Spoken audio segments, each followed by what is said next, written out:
ठीक है, metal deficient defect. Next है आपका डेफिशिएंट वर्ड, बेसिकली आपका ये रिप्रेजेंट करता है कि उसकी क्वांटिटी कम हो जाएगी। अभी एक्चुअल में होता क्या है, ये ऐसे ऑब्जर्व कीजिए इसको। यहाँ पे देखिए, आपने लैब में, केमिस्ट्री लैब में आपने ऑब्जर्व किया होगा, आपको कुछ इस टाइप से एक स्टिक मिली होगी, जंग लगी हुई स्टिक, जिसको हम FES की स्टिक बोलते हैं। आपको अगर स्कूल में कभी बताया गया हो टीचर ने कि ये स्टिक बेसिकली मेनली यूज होती है H2S के फॉर्मेशन में, hydrogen sulphide, di hydrogen sulphide के फॉर्मेशन में हम इसका यूज करते हैं। तो जो ये FeS है यहाँ पे, अगर आप यहाँ पे इस Fe को ऑब्जर्व करो, Fe 3 नॉर्मल ऑक्सीडेशन स्टेट में रह सकता है, इसमें हमें 2 ही मेनली फाउंड होती है, थर्ड जो है बहुत रेयरली मिलता है। +2 एंड +3 हमारे लिए कॉमन है। +6 आपको मिलता है, वो मिलता है FeO6 -2 में, जो हमारे अभी काम का नहीं है कुछ भी। हमारे में जो कंपाउंड्स आते हैं वो +2 एंड +3 वाले हैं। +2 वाला सब्सटेंस अगर आपका +2 ऑक्सीडेशन स्टेट में है तो उसको हम फेरस बोलते हैं। तो इसको हम क्या बोलते हैं? Ferric. This one is ferrous. Difference क्या है यहाँ पे? अस एंड इक का। अगर मैं अस लगाऊंगा तो +2 स्टेट है, अगर मैं इक लगाऊंगा तो +3 स्टेट है। अब ये जो ये प्रोसेस है +2 से +3 वाला, ये आपका एक स्पॉन्टेनियस प्रोसेस होता है। जैसे आपने कभी एप्पल को कट किया हो, अगर मान लीजिए आपका एप्पल था, आपने एक नाइफ की हेल्प से इसको बीच में से यहाँ से कट कर दिया, फिर आपने एप्पल ऑब्जर्व किया कि इनिशियली ये ग्रीन कलर का आपको दिख रहा था, तो जो ये फेरस होता है ये हमें ग्रीन कलर का दिखता है। थोड़ी देर इसको मैंने एयर में रखा, एयर में रखने पे ये मुझे थोड़ा सा ब्राउन कलर का दिखेगा। तो ये जो आपका एप्पल ब्राउन क्यों हुआ? +3 स्टेट की वजह से रेडिश ब्राउन दिखता है हमें। तो स्टार्टिंग स्टेज में जो एप्पल में आयरन था वो था Fe2+ स्टेट में। जैसे एयर के कांटेक्ट में आपने उसको रखा, वो ऑक्सीडाइज हो गया और ऑक्सीडाइज होकर Fe+3 स्टेट में चला गया। क्या ये प्रोसेस मैंने किया है? नहीं किया है। वो जैसे एयर के कांटेक्ट में आया वो खुद ब खुद ऑक्सीडाइज हो गया। ठीक है, स्पॉन्टेनियस प्रोसेस है। स्पॉन्टेनियस प्रोसेस का मतलब क्या होता है? जो आपका खुद ब खुद हो। जैसे मान लीजिए कि मेरा मन हुआ कि मैं एक माउंटेन पे जाके साइकिलिंग करूं, तो यहाँ तक तो फ्लैट रास्ता था, मैं यहाँ पे पहुँच गया किसी तरह, ठीक है, साइकिलिंग करने के लिए। ये बहुत ही अजीब सा एकदम आपका माउंटेन है, बट मैंने सोच लिया है आज तो मैं करके ही रहूँगा। यहाँ पे आप लोग खड़े हो कि वाह सर, तो आज कोई कर्तव्य दिखाने वाले हैं। ठीक है, मान लीजिए मैं यहाँ थोड़ा सा मैं आगे पहुँचा, मैंने कहा ये तो खतरा हो रहा है मेरे को, अब मुझसे कंट्रोल में नहीं आ रही है साइकिल, मेरी जान को खतरा है।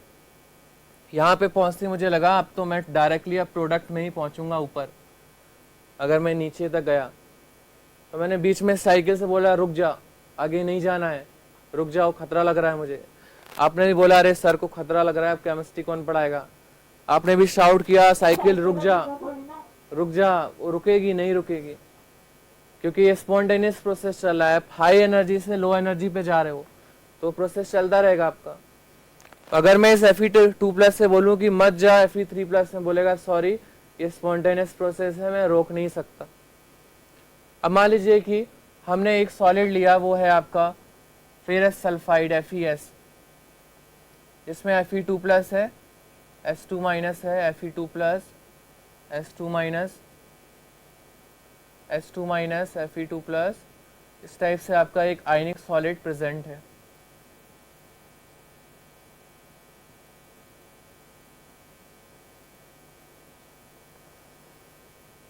मैंने इसको थोड़ी देर के लिए रख दिया। अब जो इसके ऊपर वाले पार्टिकल्स हैं, सरफेस वाले पार्टिकल Fe के, वो तो एयर के कांटेक्ट में आएंगे, और एयर के कांटेक्ट में आएंगे तो ये तो तुरंत कन्वर्ट हो जाएंगे Fe3+ में। तो आप FeS में इम्प्योरिटी ऑब्जर्व करोगे किसकी? Fe3+ की। मान लीजिए यहाँ से 2 आयन ऐसे थे जो 3+ में कन्वर्ट हो गए, सरफेस के। अब यहाँ पे हमने एक चीज ऑब्जर्व की, डिफेक्ट आपका कोई भी हो वो इलेक्ट्रिकली न्यूट्रल जरूर होगा। अदरवाइज मैं इस मैच स्टिक को टच करूं और मुझे करंट लगने लगे, अरे बिना कुछ मैंने कुछ चार्ज का फ्लो भी नहीं कराया और इसमें मुझे करंट लग रहा है, ऐसा कभी नहीं होगा।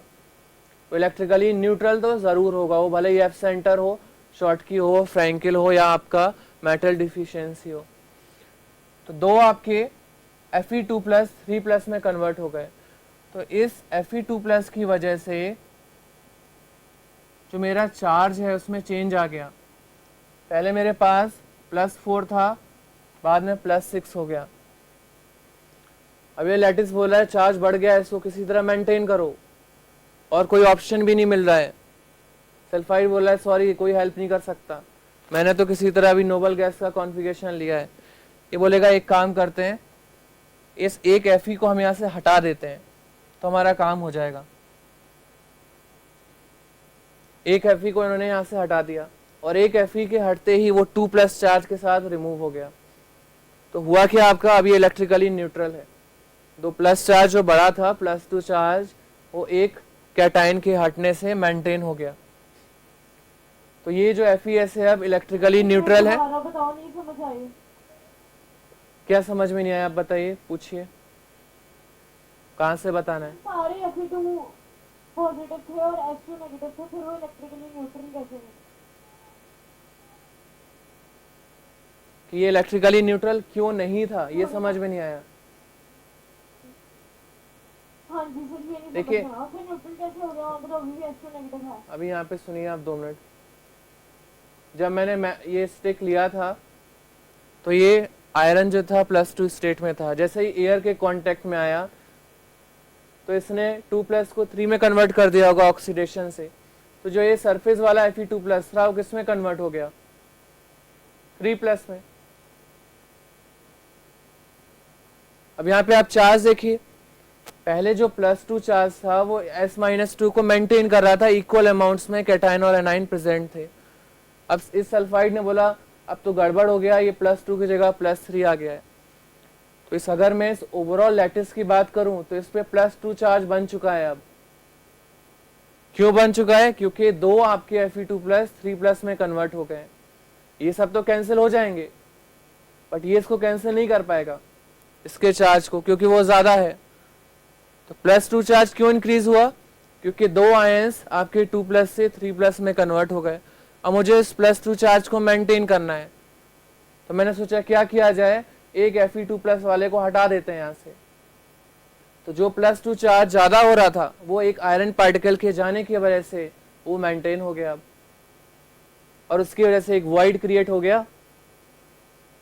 और इसमें मेटल वाला पार्ट, अगर आप मेटल काउंट करो, अब देखिए 1 2 3 4 5 आपके मेटल है, नॉन मेटल 1 2 3 4 5 6, Fe आपके 5 रह गए, सल्फर आपके 6 रह गए। तो मेटल वाला पार्ट कम हो गया है आपका, तो इस वजह से इसको मैंने क्या बोला, मेटल डिफिशिएंट, मेटल कम है। ठीक है, एक आपके मेटल एक्सिस डिफेक्ट होते हैं और एक होता है मेटल डिफिशिएंट। एफ सेंटर किस में आएगा, मेटल एक्सिस में, क्योंकि इसमें आपका एनाइन वाला पार्ट मिसिंग था और इसमें आपका कैटायन वाला पार्ट मिसिंग है। अब अगर मैं इसके फॉर्मूले की बात करूं, इनिशियल मान लीजिए FeS हमारे पास था, 10 मेरे पास 2 प्लस वाले थे और 10 मेरे पास सल्फाइड थे 2 माइनस वाले। अब यहाँ पे चेंज क्या हुआ, 2 तो मेरे Fe3 प्लस में कन्वर्ट हो गए,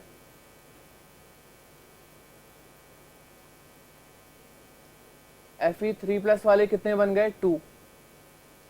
तो 2 तो यहाँ से वैसे ही कम हो गए क्योंकि वो 3 में कन्वर्ट हुए, और एक मैंने और हटा दिया उसमें से, तो 2 प्लस वाले कितने बचे, 7, और ये उतने ही है। तो इसमें आपका फॉर्मूला चेंज हो जाएगा। ये किस में आएगा, नॉन स्टोइकियोमेट्रिक में। एफ सेंटर किस में आएगा, नॉन स्टोइकियोमेट्रिक में। फॉर्मूला चेंज हो जाएगा क्योंकि वो क्लोराइड वहां से चला गया और उसकी जगह पे एक इलेक्ट्रॉन आया है जो कि आयन नहीं है।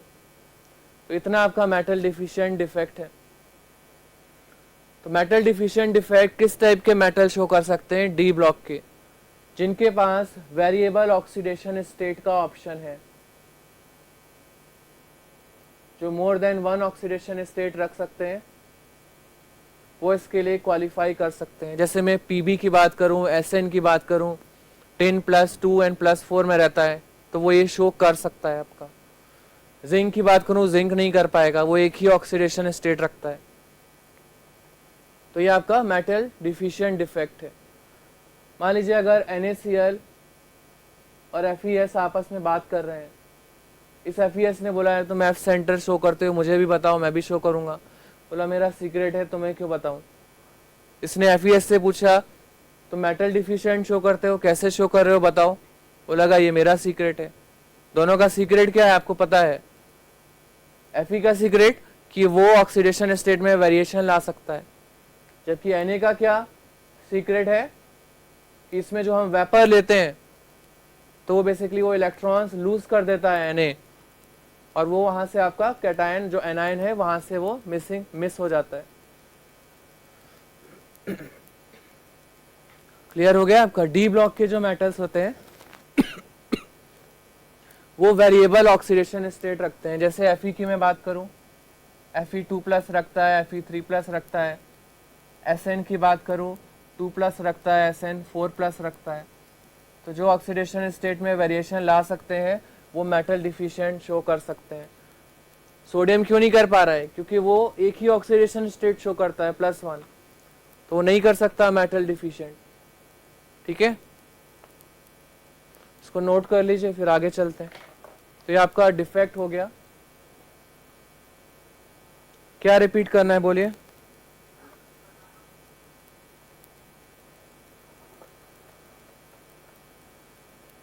हलीम क्या समझ में नहीं आया आपको। हाँ जी बोलिए।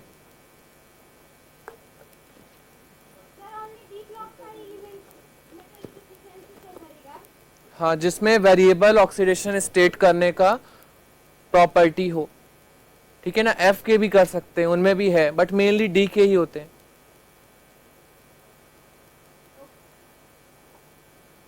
P ब्लॉक के आपके मेटल्स नहीं होते ना, नॉर्मली नॉन मेटल्स होते हैं ना, इस वजह से बहुत ही कम ही होते हैं उसमें। कुछ हैवी मेटल्स होते हैं, ज्यादातर P ब्लॉक में सब नॉन मेटल्स आते हैं। आगे चलें। नोट कर लिया आपने। हाँ जी, काइनेटिक्स मंडे से मैं करूँगा। हाफ एन आवर लूँगा इसमें, सॉलिड स्टेट में जो छोटे छोटे पॉइंट रह गए, क्रिटिकल रेडियस एंड ऑल, फिर काइनेटिक्स स्टार्ट कर दूँगा। फिर उसके बाद आपका इलेक्ट्रो होगा। सर केमिस्ट्री में क्यों काइनेटिक्स आ रहा है, फिजिक्स में कम था।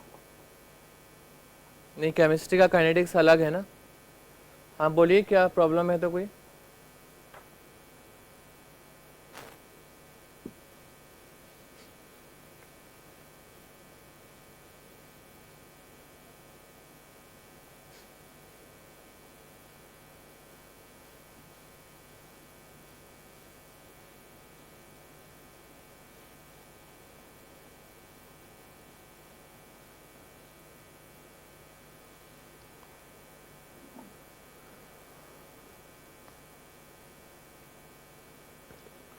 मेटल डिफिशिएंट डिफेक्ट आपका क्या है, उसमें मेटल वाला पार्ट एक लैटिस से बाहर चला जाता है।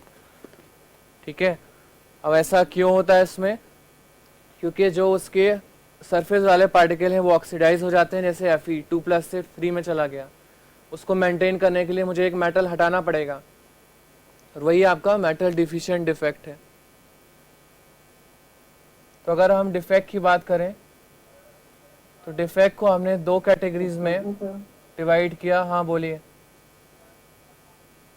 तो जो आपने अभी एग्जाम्पल दी थी, अगर वहाँ पर Fe+2 ना निकालते हुए हम उसमें 2 इलेक्ट्रॉन ऐड कर दें तो वो भी पॉसिबल है ना।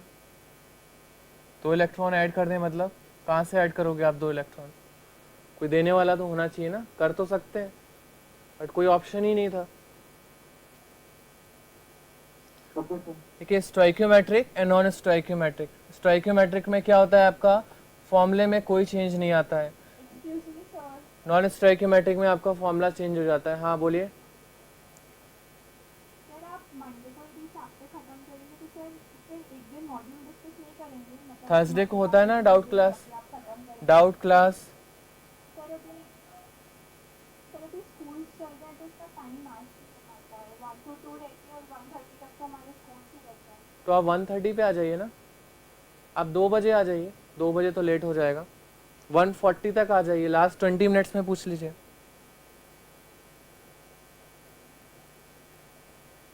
देखिए ज़्यादातर आपसे क्वेश्चन हो जाएंगे, सॉलिड स्टेट बहुत इजी है आपका, इस लेवल पे हम जा चुके हैं, वो बहुत इजी लगेगा आपको, मुझे नहीं लगता आपको किसी क्वेश्चन में प्रॉब्लम आएगी। फिर भी अगर आए तो आप पूछ लीजिएगा, ठीक है, मंडे या ट्यूसडे को आप लास्ट 10 to 15 मिनट्स में पूछ लीजिएगा। ओके सर एक बार सॉल्व करके देखिए, सब हो जाएगा आपसे।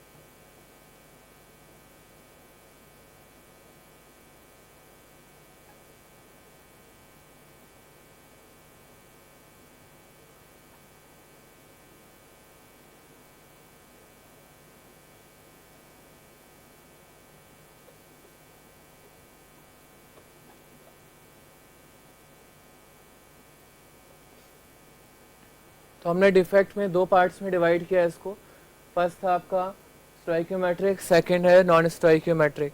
स्टोइकियोमेट्रिक में फॉर्मूला चेंज हो जाता है, नॉन स्टोइकियोमेट्रिक में फॉर्मूला चेंज नहीं होता है। जैसे एज अ केमिस्ट सोचिए, अगर मान लीजिए मैं बोलूँ मेटल एक्सिस में एफ सेंटर की, NaCl का यहाँ पे फॉर्मूला चेंज हो गया, मान लीजिए पहले 1000 थे तो ये 999 रह गए। अब इसको मैं NaCl फॉर्म में नहीं लिख सकता, और मैं किसी को भेजूंगा तो ऐसे थोड़ी ना भेजूंगा कि ये हमारे पास एवोगैड्रो नंबर ऑफ पार्टिकल होते हैं, इतना तो वो पढ़ भी नहीं पाएगा कि क्या बोलना चाहता है ये। तो मैं क्या बोलूँगा कि जो ये NaCl है नॉन स्टोइकियोमेट्रिक डिफेक्ट शो कर रहा है, तो वो समझ जाएगा अच्छा इसमें इक्वल नंबर ऑफ कैटायंस और एनायन नहीं होंगे, इसमें आपके इक्वल नंबर ऑफ कैटायंस और एनायन उसमें प्रेजेंट होंगे। तो ये शॉर्ट की एंड फ्रेंकेल आता है। मेटल एक्सिस मेटल ज़्यादा होना चाहिए, एफ सेंटर में क्या होता है, नेगेटिव पार्ट मिसिंग होता है, एक पार्ट आपका ये रह गया due to escape of anion, anion भी उसमें से आपका मिसिंग हो सकता है स्ट्रक्चर में से। ठीक है, इसका एक एग्जांपल ले लेते हैं, जैसे आपका ZnO है,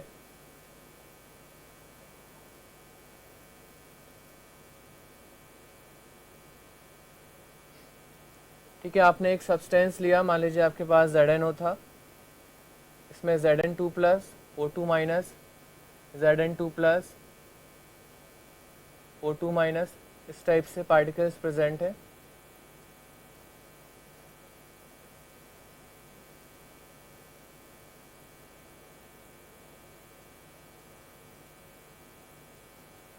ठीक है, मैंने इसको हीट कर दिया, तो हीट करने से होगा क्या, ZnO को जो ये ऑक्सीजन है सरफेस से ये बाहर चला जाएगा, बट इस ऑक्सीजन ने फील किया कि मैं आयन फॉर्म में तो एग्जिस्ट कर नहीं सकता, मैं अनस्टेबल हूँ, तो एक काम करते हैं, यहाँ से इलेक्ट्रॉन्स को हटा देते हैं और मैं ऑक्सीजन में कन्वर्ट हो जाता हूँ।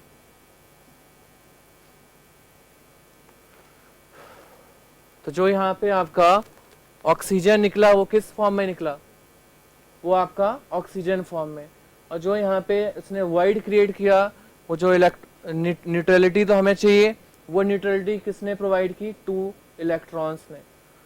तो ZnO को अगर आप हीट करोगे तो ये भी आपको येलो कलर का दिखेगा, आप इसका टेम्परेचर लो कर दोगे फिर से वाइट हो जाएगा। उसका रीजन क्या है, टेम्परेचर लो करने पे एयर पे जो ऑक्सीजन है वो फर्दर उस पोजीशन को ऑक्यूपाई कर लेगा।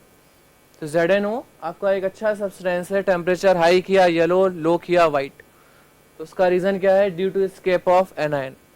क्वेश्चन आएगा तो आपको इसकी इक्वेशन लिखनी है, ZnO को हीट करेंगे, this one will give Zn2 plus half oxygen plus 2 electron. ये भी आपका सिमिलर एफ सेंटर टाइप का है। मेटल डिफिशिएंट हमने डिस्कस कर लिया। एक लास्ट क्वेश्चन,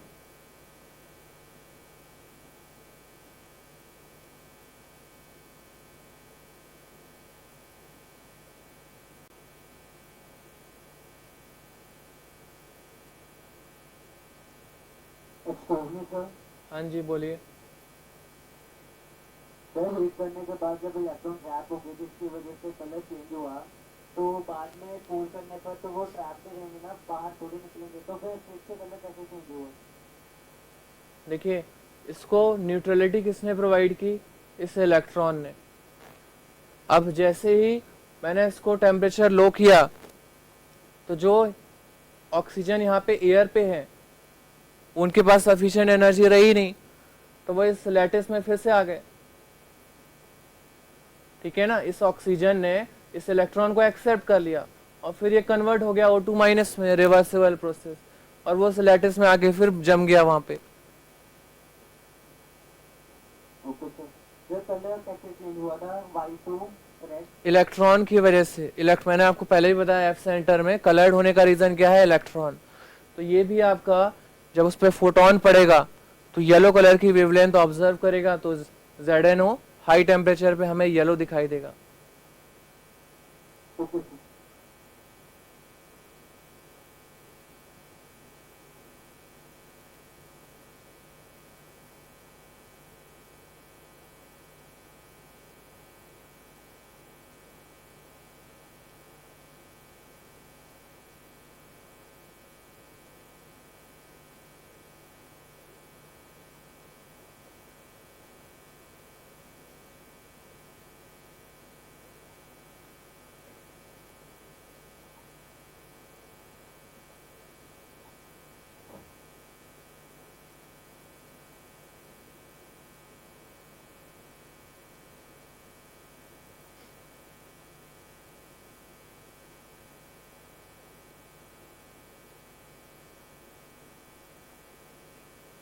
इसमें आपको मैच करना है।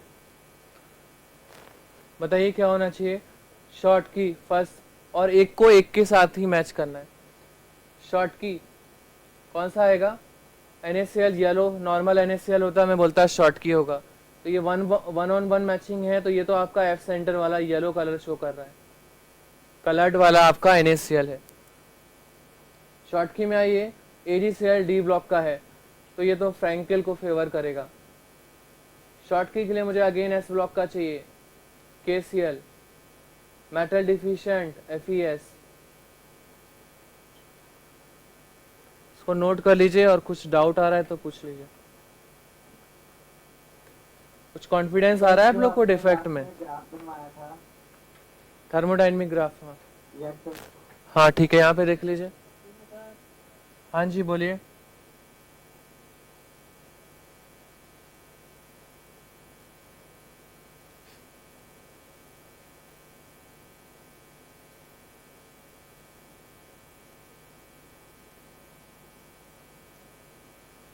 देखिए, इसमें मैंने आपको ये बताया था,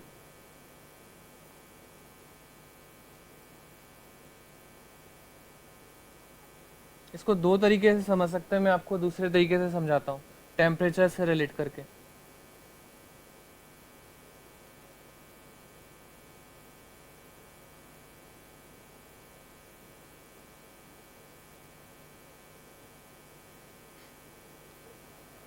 देखिए, हम शॉर्ट की डिफेक्ट की बात कर रहे हैं। मान लीजिए आप शॉर्ट की डिफेक्ट में टेम्परेचर इंक्रीज करते हो, तो उसमें जो आपके पार्टिकल्स पहले से प्रेजेंट थे, जो एक्टिव वाले, जैसे आप हीट करोगे वो तो पहले ही से भाग गए, वहां से बाहर निकल गए।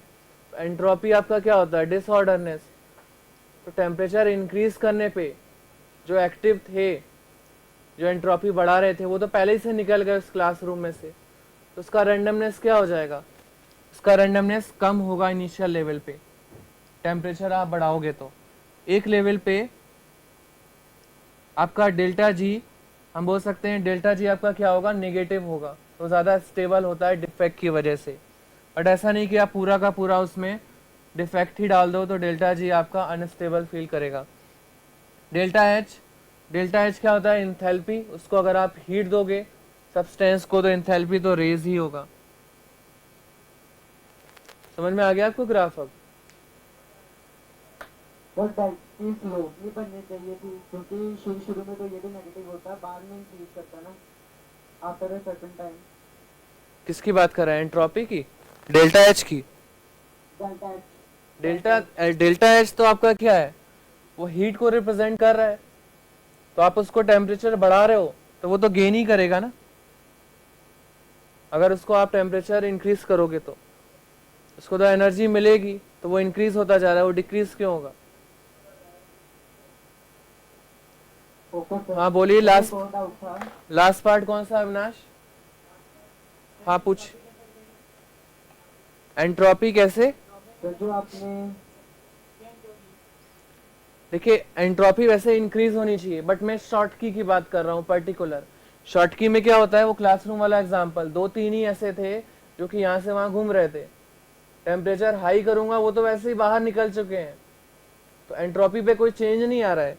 तो टेम्परेचर इंक्रीज किया तो जो एंट्रोपी इंक्रीज कर रहे थे पार्टिकल्स जो इधर वहाँ घूम रहे थे, उसकी वजह से वो बाहर निकल गए उस लैटिस में से, और बाहर निकलने की वजह से बाकी तो वैसे ही हैं, उनको कोई फर्क ही नहीं पड़ता, तो लैटिस डिक्रीज हो गया। और उसके बाद फिर इंक्रीज भी होगा जैसे जैसे आप टेम्परेचर इंक्रीज करोगे। It is particular for short की, otherwise graph should be like this for delta S, it should increase. ठीक है ना, लास्ट क्लास में मैंने आपको ये बताया था। नॉर्मली एंट्रोपी इंक्रीज होती है टेम्परेचर बढ़ाने पे। सर वो लास्ट में एंट्रोपी डिक्रीज की हो रही है, डिक्रीज जो वो हुई मैंने सर, शॉर्ट वो की रैंडमनेस का सर वो समझ नहीं आ रहा सर। शॉर्ट की के लिए बताया। वो देखिए आप कुछ बता सकते हैं? नॉर्मली अगर आप सब्सटेंस को हीट करोगे तो वो रैंडम होगा। रैंडम क्यों होगा? हीट किया तो काइनेटिक एनर्जी बढ़ गई, वो फ्रीली घूमने लगा। बट शॉर्ट की में पार्टिकल्स के पास पहले से ही हाई एनर्जी थी। अभी हमने क्या डिस्कस किया था, उसमें कैटायन और एनाइन इक्वल नंबर्स में मिसिंग होते हैं। अब उसमें मान लीजिए 1000 लोग में से 2-3 ऐसे थे जो कि रैंडमनेस बढ़ा रहे थे, यहाँ से वहाँ घूम रहे थे, बाकी तो वैसे ही सेटल डाउन है। टेम्परेचर बढ़ाऊंगा, उनकी रैंडमनेस खत्म हो गई। क्यों? क्योंकि वो लैटिस को छोड़ के ही चले गए। तो शॉर्ट की के लिए जैसे मैंने टेम्परेचर इंक्रीज किया तो जो रैंडमनेस बढ़ा रहे थे वो उस लैटिस से बाहर आ गए, तो मेरा इस वजह से ये डिक्रीज हो गया। और फर्दर इंक्रीज करूंगा तो फिर बढ़ता जाएगा। समझ में आया मैं क्या बोल रहा हूँ? जैसे मान लीजिए एक क्लासरूम में 2-3 स्टूडेंट हैं जो बहुत हल्ला करते हैं, मैंने स्टूडेंट को बाहर निकाल दिया, तो वो तो एंट्रोपी करने वाले तो बाहर निकल गए, एंट्रोपी कम हो गया ना। अब मुझे जो नॉर्मल स्टूडेंट हैं उनको उस लेवल पे लाना पड़ेगा कि वो एंट्रोपी बढ़ाएं अपनी, उनको भी बदमाश बनाना पड़ेगा। एक्सक्यूज मी सर, फिर एक लास्ट डाउट था। जो सर ये दोनों